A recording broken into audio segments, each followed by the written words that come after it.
Hello everyone, welcome to my channel. कैसे हैं आप लोग? उम्मीद करते हैं आप सब अच्छे होंगे। तो आज देखिए मैंने कोलकाता स्टाइल में एक करी बनाई हूँ। जो कोलकाता में कुछ खास नहीं है, मसाले वही है, सामग्री वही है, बस एक चीज़ ऐड हो जाती है, उसमें आलू ऐड कर दिए जाते हैं। लेकिन आलू का भी टेस्ट बहुत अच्छा बनता है। तो कैसे बनता है, चलिए इसकी रेसिपी मैं स्टार्ट करती हूँ।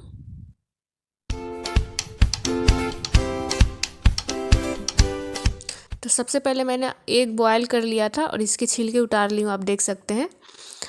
और ये 7 एग है। उसके बाद से ये 2 प्याज बड़े साइज़ का है, 1 टमाटर है, 3 आलू है।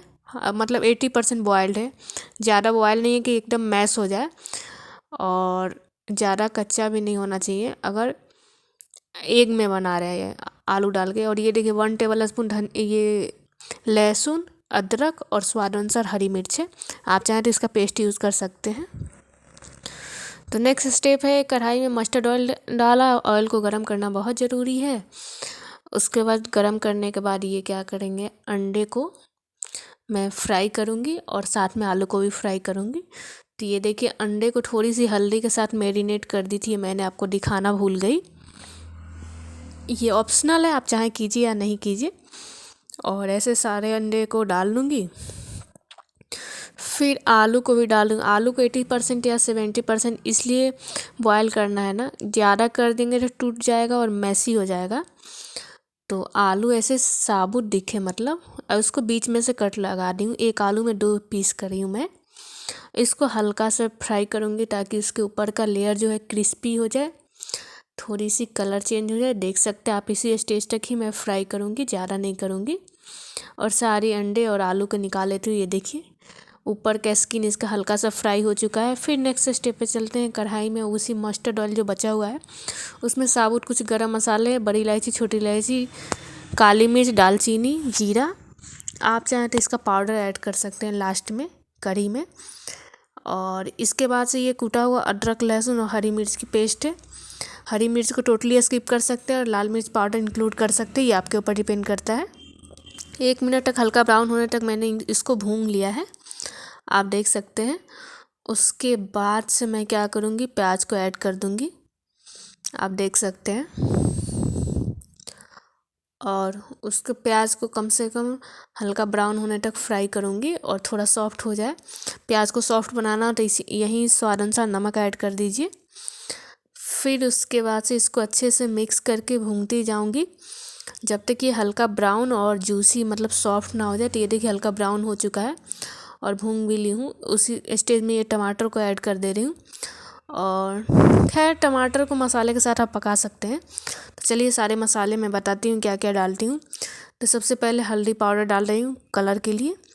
उसके बाद से 1 टेबल स्पून के करीब धनिया पाउडर डालूँगी, रोस्ट किया हुआ है, घर पे बनाया हुआ है। और उसके बाद से 1 टेबल स्पून के करीब मैं जीरा पाउडर डाल दे रही हूँ। उसके बाद से आपका नेक्स्ट इंग्रेडिएंट जाएगा कश्मीरी लाल मिर्च, जो पहले थोड़ा सा 1 कप पानी डाल के मैं मिला दे रही हूँ, नहीं तो मसाला नीचे जल रहा है।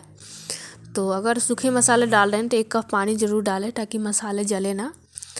और उसके बाद से मैं यहाँ कश्मीरी लाल मिर्च पाउडर ऐड कर दे रही हूँ। ये सिर्फ कलर के लिए है, ये ऑप्शनल है, आप चाहें तो डालिए या तो नहीं डालिए, आपके ऊपर डिपेंड करता है। लेकिन थोड़ा कलर अच्छा दिखता है खाने का ना, तो थोड़ी अच्छा लगता है। और इसको अच्छे से मिक्स करके मसाले को 6 से 7 मिनट तक भून लूँगी। और बहुत इजी तरीके से बन जाता है। लेकिन ट्रस्ट मी गाइज, ये एग और आलू की जो कॉम्बिनेशन है ना, वाकई में बहुत ही अच्छा होता है। तो ये देखिए अच्छे से मैंने 7 से 8 मिनट तक मसाले को भून लिया था। और ग्रेवी के लिए पानी डाल रही हूँ 2 गिलास के करीब। और इसको बॉयल होने का वेट बिल्कुल नहीं करना, आपको आलू और अंडे इसको डाल के 10 मिनट तक हाई फ्लेम पे छोड़ देना है। हाई फ्लेम पे नहीं, मीडियम टू हाई फ्लेम पे आप छोड़िए। और उसके बाद मिलते हैं हम, देखिए क्या टेक्सचर होगा। तो ये देखिए स्टीम के कारण दिख नहीं रहा है, इस पे धनिया पत्ता की थोड़ी सी गार्निशिंग कर देंगे। हाँ, अगर आप गरम मसाला पहले नहीं डाले हैं तो इस समय गरम मसाले का हल्का सा पाउडर इसमें डाल सकते हैं। लेकिन मैंने पहले खड़े मतलब गरम मसाला डाल लिया है। तो ये देखिए ठंडा हो चुका है, खाने के लिए रेडी। आप रोटी चावल किसी के साथ खा सकते हैं। इसमें एक से ज़्यादा इसकी आलू बहुत ज़्यादा अच्छा लगेगा। Trust me guys. तो होप सो आपको वीडियो पसंद आई होगी। वीडियो पसंद आए तो लाइक शेयर सब्सक्राइब करें और बेल आइकन दबाना ना भूलें ताकि वीडियो के जाने वाली नोटिफिकेशन सबसे पहले आप तक पहुँचे। और ग्रेवी का भी टेक्सचर देख सकते हैं, ज़्यादा ठीक नहीं है, ज़्यादा पतला भी नहीं है। तो बाय दोस्तों, मिलेंगे नेक्स्ट वीडियो में एक नई रेसिपी के साथ। Thank you so much.